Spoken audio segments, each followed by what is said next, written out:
नमस्कार, स्वागत है आप सबका दिन भर की तमाम बड़ी और अहम खबरों के साथ। मैं हूं कवीन सचान। शुरुआत हेडलाइन से।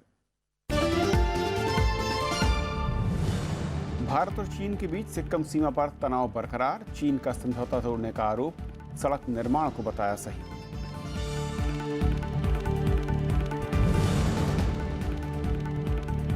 नीतीश ने विपक्षी एकता में दरार के लिए कांग्रेस को ठहराया जिम्मेदार, एजेंडा तय करने की सलाह। कांग्रेस ने कहा मीरा कुमार का विरोध कर फंसे नीतीश।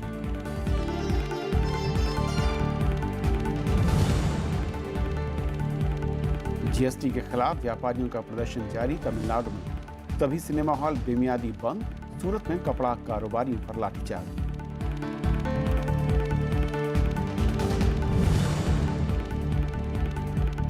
पुलवामा में 2 आतंकवादी ढेर, 2 जवानों समेत 6 घायल। अनंतनाग में आतंकी हमले में सिपाही घायल।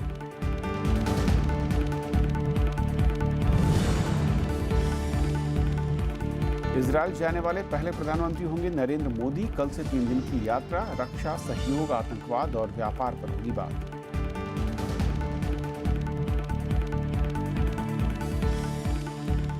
और आइए देखते हैं पहली खबर।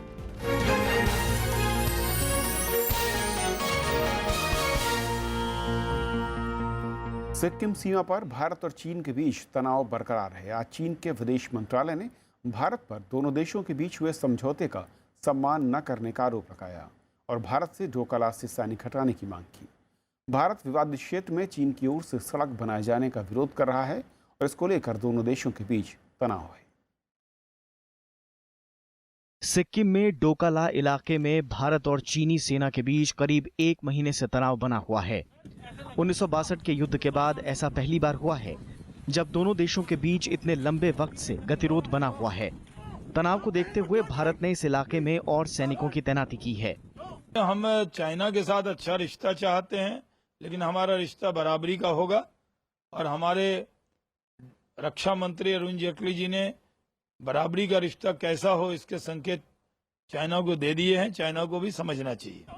विवाद को लेकर चीन का कहना है कि भारत डोकाला इलाके से अपने सैनिक हटाए और दोनों देशों के बीच हुई संधि का सम्मान करे। चीन के विदेश मंत्रालय ने आरोप लगाया है कि भारत भूटान के बहाने अवैध घुसपैठ को सही बताने की कोशिश कर रहा है। चाइना उस नक्शे को दिखा के, उस ट्रीटी को दिखा के कह रहा है कि ये हमारी ज़मीन है जिसमें हिंदुस्तान ने इंक्लूड किया है, लेकिन चाइना केवल वो ट्रीटी और वो नक्शा जो उसके हित में है उसको दर्शाता है। इस बीच चीन ने नाथुला दर्रे से मानसरोवर यात्रा पर रोक के बाद भारतीय पत्रकारों की तिब्बत यात्रा को रद्द कर दिया है। ये जानकारी दिल्ली में चीनी दूतावास के हवाले से दी गई है। सिक्किम से सटा डोकाला चीन और भूटान के बीच विवादित क्षेत्र है। यहाँ की निगरानी भारतीय सेना करती है। चीन ने 1 जून को भारतीय सीमा पे बने 2 बंकरों को ध्वस्त कर दिया था। इसके बाद से दोनों देशों की सेनाएं एक दूसरे के सामने डटी हैं। रक्षा मामलों के जानकार मानते हैं कि ये क्षेत्र रणनीतिक लिहाज से काफी अहम है। Pass is always a very strategic place, and as you know, troops have been rushed from India to that area. Bhutanese troops have been raised to that area, and Chinese troops are now coming in. Certainly, there is tremendous tension. इससे पहले 2013 में लद्दाख के दौलत बेग ओल्डी क्षेत्र में चीनी सैनिकों ने घुसपैठ की थी और 21 दिन तक सीमा पर तनाव बना हुआ था। भारत और चीन के बीच कश्मीर से लेकर अरुणाचल तक करीब 1000 किलोमीटर लंबी सीमा है। इसमें कई इलाकों की सीमाओं को लेकर दोनों देशों के बीच तनाव है। Bureau report, Rajya Sabha TV. Congress ने चीन के साथ सीमा विवाद को सरकार की नाकामी बताया और सरकार से इस मसले पर तुरंत कदम उठाने की मांग की है। सिर्फ 45 दिनों में 120 चीन के इनकर्शंस हुए हैं, लगभग 3 प्रतिदिन। ये औपचारिक आंकड़े हैं, मेरे आंकड़े नहीं हैं। ये चीन के विषय में जो असफलताएं पाई हैं और जो अवहेलनाएं की हैं उनको तुरंत वो ठीक करे और देश को जवाबदेही दे। ऐसे महत्वपूर्ण करार पे खड़े देश के लिए पार्ट टाइम रक्षा मंत्री से काम नहीं हो सकता, बहुत जिम्मेवारियां और होती हैं। तो चीन के साथ जो सीमा विवाद है इस पर और बातचीत करने के लिए हमारे साथ बेहद खास मेहमान एस.डी. मुनीर साहब स्टूडियो में हैं, जो कि प्रोफेसर हैं Mittal school of international studies JNU और इट्सा से भी हैं, डिस्टिंग्विश्ड फेलो हैं। स्वागत है सर आपका। जिस तरीके से पूरा ये विवाद शुरू हुआ था, पहले ऐसे लग रहा था कि कोई आमतौर पर जब सीमा पर छोटे मोटे इंक्रोचमेंट की खबरें आती हैं कुछ इस तरीके से है, लेकिन अब ऐसा लगता है कि मामला उससे कहीं ज़्यादा गंभीर कहीं ज़्यादा व्यापक है। कैसे आप देखते हैं और क्या ये क्रूशियल पॉइंट है जिसके चलते दोनों ही देश लगातार इस मसले पर तनाव बढ़ रहा है, कोई पीछे हटने को तैयार नहीं? देखिए, ये पहली बात तो इलाका जो है वो बहुत सेंसिटिव है दोनों के लिए। चुंबी वैली में चीन की जो स्थिति है वो कमज़ोर है, भारत सुदृढ़ है। और भारत को ये डर है कि सिक्किम के साथ और चुंबी वैली के साथ लगी हुई हमारी चिकन स्नैक का एरिया है जो हमारे लिए बहुत सेंसिटिव है, जिसमें हमको डर है। तो हम नहीं चाहते हैं कि चीन इस क्षेत्र में सशक्त बने। चीन ये नहीं चाहता कि भारत इस क्षेत्र में सशक्त रहे। तो ये इसका बैकग्राउंड है। लेकिन आपको याद दिलाऊं कि 1967 में 62 के बाद में इसी एरिया में सबसे पहले मुठभेड़ हुई थी जिसमें करीब 400 लोग चीन के मारे गए और हमारे भी काफ़ी लोग उसमें हताहत हुए। और बहुत भयंकर मुठभेड़ से चीन को ये संदेश दिया गया कि 62 वाली बात अब नहीं पे है। तो ये क्षेत्र इतना, और सब जगह इनकर्शंस होते हैं लेकिन वायलेंस जो हुआ है वो इसी क्षेत्र में हुआ और इसीलिए ये मामला बहुत सेंसिटिव है। उसके अलावा ये कॉम्प्लिकेटेड भी बहुत है क्योंकि इसमें भूटान शामिल होता है। और भूटान इसलिए शामिल होता है कि ये ट्राई जंक्शंस जो है हमारे भूटान और चीन के बीच में, वो वाला इलाका है जिसमें कुछ एरिया में चीनी लोग गलत तरीके से बैठे हुए हैं कई सालों से। जैसे अक्साई चीन में बैठे हुए हैं बहुत सालों से, अब वो कह रहे हैं हम इतने सालों से यहाँ बैठे हुए हैं। हाँ, आप कई जगह गलत तरीके से बहुत सालों से बैठे हुए हैं। तो वो भूटान बार बार उनसे ये कहता है कि ये इलाका आपका नहीं है और आप यहाँ से हट जाइए। लेकिन चीन वहाँ से हटना नहीं चाहता क्योंकि वो जानता है कि चीन के वहाँ से हट जाने से चीन की स्थिति चुंबी वैली एरिया में और भी ज़्यादा कमज़ोर हो जाएगी। क्योंकि मैकमोहन लाइन को लेकर जब एक सहमति बनी और 1986 के बाद में पढ़ रहा था कि इस पूरे मसले को लेकर कई जो पार्ट्स हैं उनको लेकर कई राउंड, अब तक कई दर्जनों राउंड मैं कहूँ कि बातचीत हुई है। लेकिन उसके बावजूद अचानक इस पूरे इलाके में सड़क निर्माण चीन की ओर से और फिर भूटान की बात लेकर और चीन की ओर से जो आधिकारिक बातें कही जा रही, करीब 30 सालों से उन्होंने कहा कि हम वहाँ पर लगातार हैं, लेकिन इसलिए वो हमारा इलाका बनता है, वो इलाका उनका है। नहीं, देखिए, ये जो शुरुआत हुई है क्योंकि चीन यथास्थिति को बदलने की कोशिश कर रहा था और वो इस तरह से बैठे तो थे वहाँ पर वो। और कई वक्त उन्होंने भूटानियों से ये कहा कि अगर आपके चारागाह लोग वाले अपने पशुओं को वहाँ ले जाते हैं तो उसकी इजाज़त भी हमको देनी पड़ेगी। लोकल लोग रहते हैं बेचारे, डरते हैं, पूछ के चले जाते हैं, तो वो उनको अपना हक समझे हुए हैं। लेकिन अब वो चीन वहाँ पर सड़क बनाना चाहता है और सड़क को वो जोड़ना चाहता है जो भूटान का बहुत बड़ा आर्मी कैंप है वहाँ पर। उसका नाम है जॉर्न पिलेरी कुछ नाम है। तो उसके साथ में सड़क बनाने से भूटान को बड़ी परेशानी है कि जो उनका आर्मी का कैंप है उसके पास भी क्यों सड़क बनाना चाहते हैं। तो ये वस्तु स्थिति को बदलने की कोशिश की है। एक बात और मैं बता दूं आपको कि चीन सीमा के पास में हम अपने क्षेत्र में अगर सड़क बनाएं या उसका फोर्टिफिकेशन करें, इंफ्रास्ट्रक्चर को बढ़ाएं, उसका ऑब्जेक्शन करता है और वो कहता है कि आप इसको स्टेटस को बदलने की कोशिश कर रहे हैं। जबकि चीन यहाँ पर एक डिस्प्यूटेड लाइन इलाके में सड़क बनाने की कोशिश करके उसको स्टेटस को डिस्टर्ब करने की कोशिश कर रहा है। अब ऐसे में सवाल ये खड़ा होता है कि जो भारत ने स्टैंड लिया है और इस स्टैंड के साथ हम कितना मजबूती के साथ खड़े हुए या फिर क्या विकल्प बच हैं इस वक्त सामने? देखिए, इसीलिए मैंने आपको 1967 की बात कही कि मसला ऐसा है जो बहुत आसान नहीं है। विकल्प ये है कि चीन सड़क बनाना बंद कर दे, हम वहाँ से हट जाएंगे। न चीन सड़क बनाना बंद अगर नहीं करेगा तो हमारे लिए एक ऐसा सूरत होती है जिसमें चीन अपनी शक्ति को बढ़ाएगा और हमारे जो क्षेत्र हैं वो काफ़ी वल्नरेबल हो जाएंगे। उसके अलावा 2-3 और बातें हैं। तो एक तो हमारी अपनी सुरक्षा का सवाल है इसमें। दूसरा प्रश्न सबसे बड़ा ये है कि हमारा भूटान के साथ रक्षा संबंध है। भूटान रक्षा के लिए हमारे सहयोग की तरफ मुखातिब है और जब उसको सहयोग की ज़रूरत है उस वक़्त आप सहयोग नहीं दोगे तो आपकी रक्षा संबंध कैसे आगे बढ़ेंगे।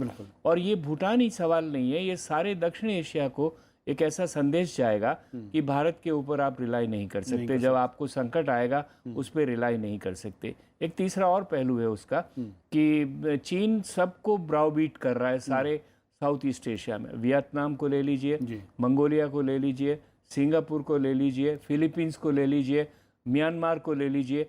तो अगर भारत इसमें हटता है पीछे या अपनी बात को ठीक से नहीं रख पाता है, तो तीसरा और मैसेज जाएगा कि भारत चीन के सामने नहीं टिक सकता है, हालांकि भारत का मुद्दा सही हो। अब ऐसे में सवाल ये उठता है सर कि इंटरनेशनल लेवल पर वाकई जो इसी में सवाल बनाना चाह रहा था कि जो आपने कहा कई सारे अलग अलग इलाकों में चीन ने अपने मोर्चे खोल रखे हैं। साउथ चाइना सी का मसला हो, जो आपने तमाम कंट्रीज़ के नाम लिया, यहाँ पर सीमा बॉर्डर की बात हो या वहाँ पर अधिकार क्षेत्र बढ़ाने की बात हो, भारत को इसमें इंटरनेशनली किस तरीके के और स्टेप की ज़रूरत है ताकि चीन पर दबाव बढ़ाया जा सके और जो मैं कहूँ कि नापाक मंसूबे चीन दिखा रहा है उनको हम लगाम लगा सकें? देखिए, ये हम लोग कर रहे हैं एशिया के दूसरे देशों के साथ में जो दोस्ती बढ़ा रहे हैं, जापान हो, ऑस्ट्रेलिया हो, साउथ कोरिया हो, वियतनाम हो, ये सब ठीक है, लेकिन इसका कोई सैनिक हल नहीं है इस मुद्दे का मेरे हिसाब से। इसको बातचीत से सुलटाना पड़ेगा। चीन को ये बताना पड़ेगा कि किसी भी कॉन्फ्लिक्ट के लिए, किसी भी झगड़े के लिए न वो तैयार है न हम तैयार हैं, न ये उनके हित में है न हमारे हित में है, न सारे एशिया के हित में है। तो अच्छा ये होगा कि चीन इसको बातचीत से तय करने की कोशिश करे। हालांकि अभी तक के संकेत ये हैं कि जो जो बातचीत का प्रस्ताव हमने रखा है उसको चीन ने ठुकराया है और इसी मसले पर और बात नहीं करना चाहता है। लेकिन हमें एक डिप्लोमेसी को इस्तेमाल करना पड़ेगा और देशों के साथ ये भपकी दिखाना चीन के लिए भी ठीक नहीं है कि आपको 62 में क्या किया था हमने, और हमें भी ये ज़रूरत नहीं कि देखिए हमारे दूसरे सारे इतने दोस्त हैं इसलिए हम आपको बराबर कर देंगे। ये इसका समाधान मेरे हिसाब से नहीं है। कूटनीति ही इसका समाधान है, लेकिन कूटनीति के साथ साथ आपको सशक्त वहाँ दिखना पड़ेगा। ये मैसेज देना पड़ेगा कि आप हम हड़का कर यहाँ से भगा नहीं सकते। जी मुनीर साहब, बहुत बहुत शुक्रिया आपका इस पूरे अहम मसले पर हमारे साथ जुड़ने के लिए। धन्यवाद। ये थी पहली खबर। छोटा सा ब्रेक और ब्रेक के उस पार दिन भर की दूसरी बड़ी खबर।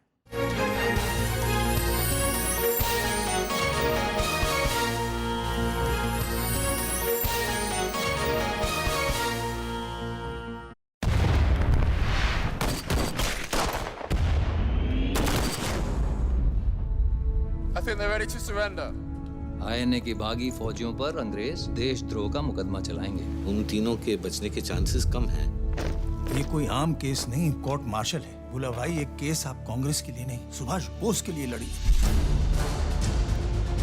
Lieutenant Gobak Singh Dillon, Captain Shah Nawaz Khan, Captain P.K. Sehgal. Section 41, waging war against the king. You are charged with murder. Do you plead guilty to the charges read out? ईमानदारी से आजादी के लिए लड़ने वाली अगर कोई फौज है तो उसका नाम है आजाद हिंद फौज। The safety, honor and welfare of your country comes first, always. British Indian Army hand you over to the Japanese Imperial Army. Hindustan और अंग्रेजों के बीच एक धागा था, वो टूट गया। इस बार कुछ ऊपर नीचे हुआ तो देश में बवाल मच जाए। अब जनता किसी अंग्रेज को नहीं छोड़ेगी। रात दिन अपने सीने विच वजदी आजादी दे राग नु बंद कर ला। अंग्रेजी अफसरों ने साडी हिफाजत नहीं की तो वो हमारी वफादारी के हकदार किस तरह हो सकते हैं? आज हिंदुस्तानी फौज के पास अपना असली मकसद है, हिंदुस्तान की आजादी। तुम मुझे खून दो, मैं तुम्हें आजादी दूंगा। ये मुकदमा पूरी इंडियन नेशनल आर्मी का है, क्योंकि हमने वो दिन देखा है जब हमें ऐसा लगा था कि हमने हिंदुस्तान को वाकई आजाद कर दिया।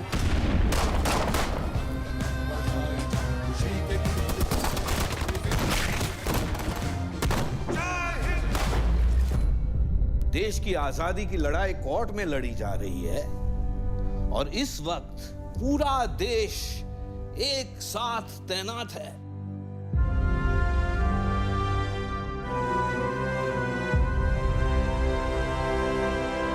This trial and its judgment shall be remembered throughout history.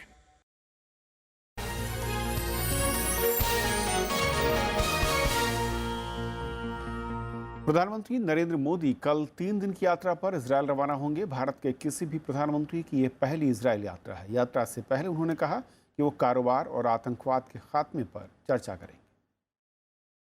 प्रधानमंत्री नरेंद्र मोदी 4 से 6 जुलाई तक इजराइल यात्रा पर रहेंगे। इजराइल की राजधानी तेल अबीब में वे इजराइल के राष्ट्रपति रवेन रिवलिन और प्रधानमंत्री बेंजामिन नेतन्याहू से मिलेंगे। प्रधानमंत्री नरेंद्र मोदी की यात्रा को लेकर इजराइल काफी उत्साहित है। Israel is welcoming Prime Minister Modi with a lot of love, enthusiasm and expectation for what will be a very important and landmark visit in the long history of Indo-Israel relations. बुधवार को Israel के प्रधानमंत्री Netanyahu के साथ शिखर वार्ता करेंगे। दोनों नेताओं के बीच में रक्षा क्षेत्र में सहयोग सबसे अहम मुद्दा रहेगा। प्रधानमंत्री की इस यात्रा का मकसद दोनों देशों के बीच दूसरे क्षेत्रों में संबंधों को बढ़ावा देना है। इसमें कृषि, विज्ञान और तकनीक के क्षेत्र में सहयोग सबसे अहम है।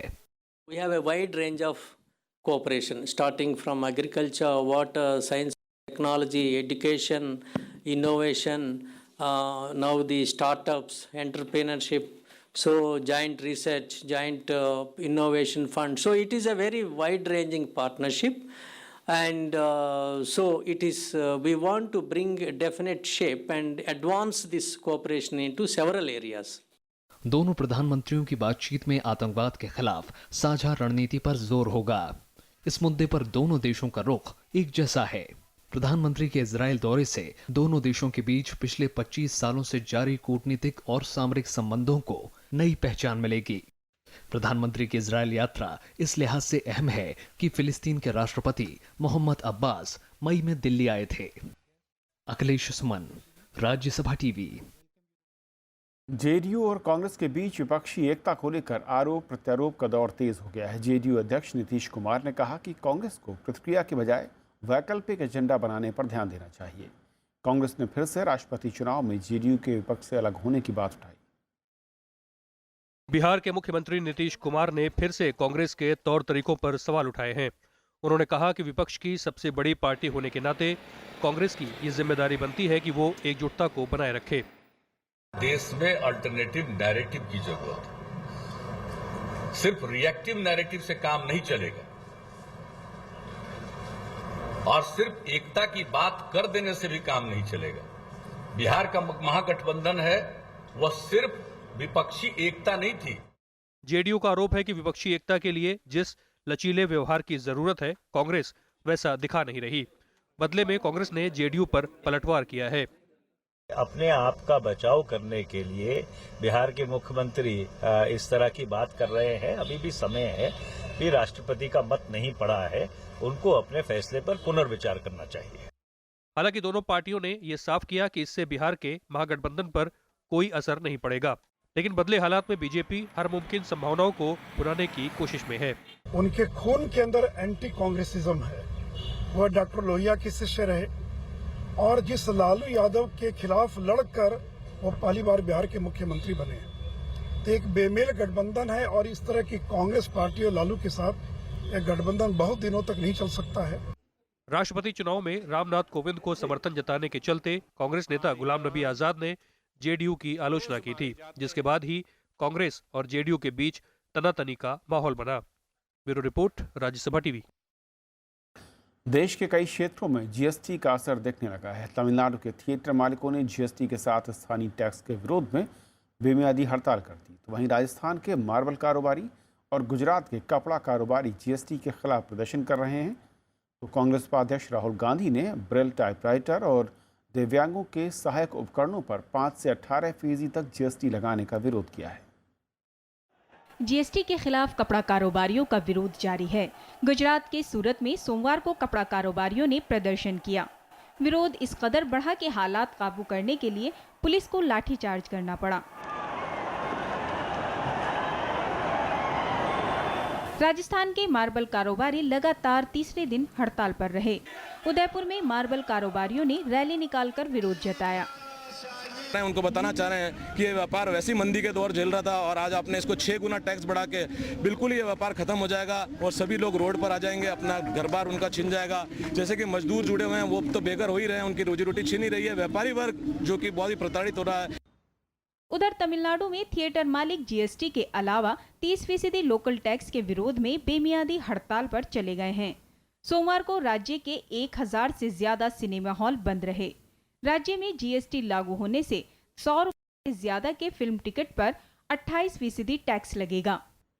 We have shut the theaters down and we are pleading the government to give us some immediate relief and help us save the business. This business has, the lives of about 10 lakh people, the entire industry. So everything will come to a standstill if we continue this shutdown for another few days. इस मामले में पूरी Tamil film industry एकजुट है। Tamil Nadu film producer council ने प्रोड्यूसरों के हित में हड़ताल टालने की अपील की है, लेकिन थिएटर मालिकों की मांगों को जायज बताया है। We are not opposing anybody. We are requesting the government. We are closing down because we are not able to run. Please allow us to run. Nothing up to the government to. Now the ball is in the government's court. They are going to call us. We will discuss with them. 1 जुलाई से GST लागू होने के बाद पटना, कोलकाता और इंदौर समेत कई शहरों में कारोबारी जीएसटी के खिलाफ प्रदर्शन कर चुके हैं। इससे पहले कपड़ा व्यापारियों ने 3 दिन तक कारोबार बंद रखा था। Bureau report, Rajya Sabha TV. Jammu Kashmir में आज 2 आतंकी मारे गए। पुलवामा जिले में सुरक्षा बलों की आतंकियों से मुठभेड़ हुई और इस दौरान 2 जवानों समेत 6 लोग घायल भी हुए। उधर अनंतनाग में आज आतंकियों ने एक सिपाही को गोली मारकर गंभीर रूप से घायल कर दिया। जम्मू कश्मीर के पुलवामा जिले में आतंकवादियों की गोलीबारी का जवाब देते सुरक्षा बल के जवान सोमवार को जिले के बहमनू इलाके में आतंकियों के छिपे होने की खबर मिली।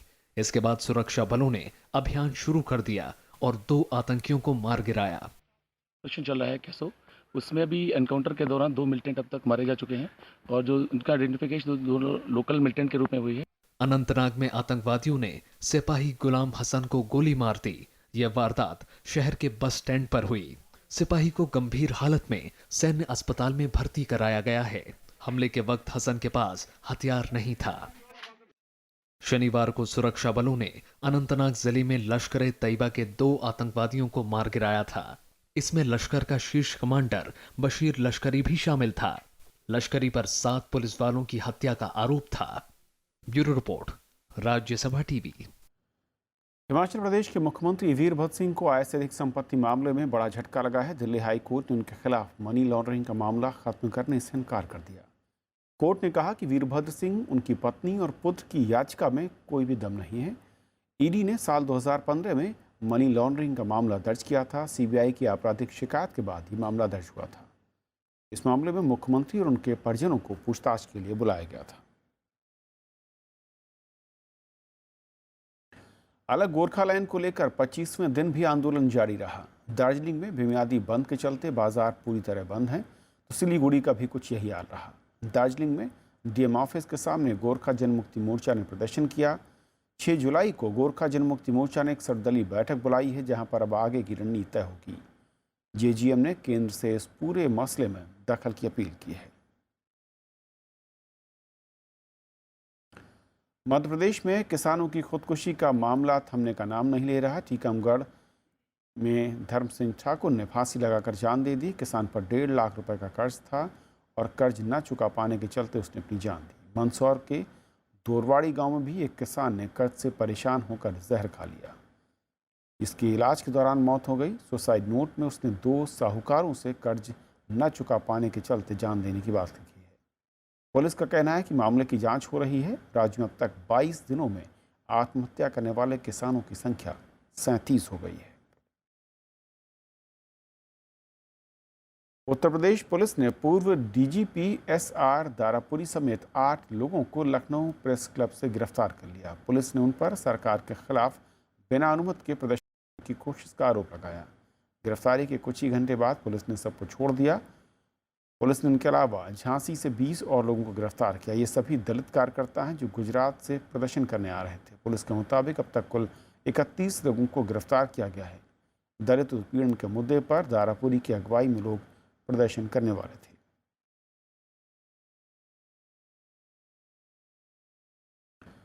देश के कई इलाकों में बारिश के बाद बाढ़ के हालात बन चुके हैं। पूर्वोत्तर राज्यों में बाढ़ से सामान्य जनजीवन अस्त व्यस्त है। असम के 7 जिलों के 500 गांव बाढ़ की चपेट में हैं। मणिपुर और अरुणाचल प्रदेश का भी यही हाल है।